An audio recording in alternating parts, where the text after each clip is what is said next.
board support of our partnership with the Shepherd's Hospice. There are 5,000 hospices roughly in the country. Only about 90 of them have partnerships with sub-Saharan hospices. So I think that says something about the compassion that our hospice has, not only for people in our area, but for people across the globe who are dealing with the issues of dying and the terminally ill and palliative care. So I think it's so great that we have that support. And I really appreciate the opportunity to be able to go over there and see firsthand some of the challenges. You know, it's really great that I had a CFO who said, do it. You know, you're always glad to have the CFO on your side, and I appreciate Sharon for supporting that. Joe has been a huge support. He's the one that made the initial contact with Gabriel. We got to go up and meet with Gabriel in person when Gabriel was in the country. And I appreciate that. We have Ellen over here who ran a marathon to help us raise money for it. Bob has taken over in the last couple of years to help keep this going. So many people to thank. This just took a great effort, our staff raising funds, so it took efforts of a lot of people to make this possible. So on my trip over there to Sierra Leone, it was quite an eye-opening experience. You know, you hear about poverty, but you don't realize the level of poverty that some countries are dealing with. When I arrived in Sierra Leone, it was in the evening. I was surprised when they started taking us to the place where we were going to stay, which was Gabriel's home. There were no street lights, no traffic lights. People were sleeping on the sidewalks. It was like, what have I gotten myself into? But I was so impressed by what Gabriel and his staff were doing there in Sierra Leone amid very challenging circumstances. You can imagine being the only hospice care in a country of 6 million people. They only have about 100 or so physicians. It's probably less now since the Ebola epidemic. Some of them died as a result of that. So the care there is, people that are providing care there are so courageous. And I was so impressed that Gabriel, you know, who probably had opportunities to go to another country if he wanted to and have a better situation for himself and for his family, chose to stay there.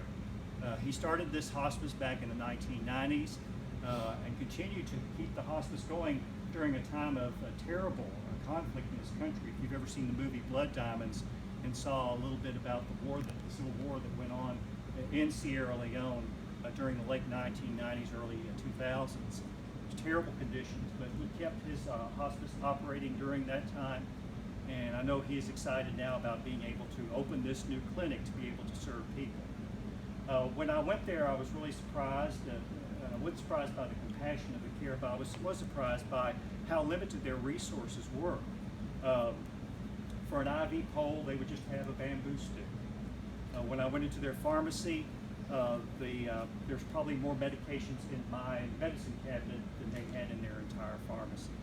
Until just the last few years, the only thing they had to treat serious pain was giving someone a Tylenol. So to see what we're going to be able to do with this shipment out here, I just got the tour of all the different supplies that have been lined up. You know, things that we take for granted, like walkers or potty chairs, things that, you know, there's an abundance in our society. These things are going to be gold to those folks because they don't even have these basic things. And it's going to make such a difference in the care that they're going to be able to provide their patients.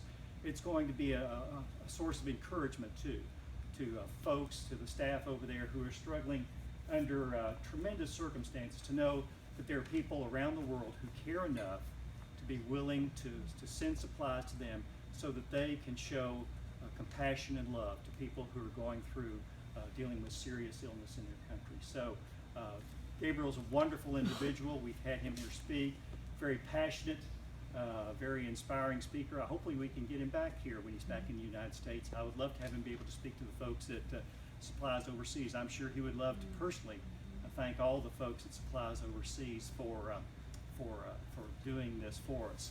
Gary, let's get him back when we send container number 2. Okay, that sounds like a good idea. We already started talking about that. Yeah. I wish that Kathy could be here. Kathy Mershon was on our board, and she's the one that gave us the idea about this when she heard about our work with our partnership with the folks at Shepherd's Hospice over in Sierra Leone.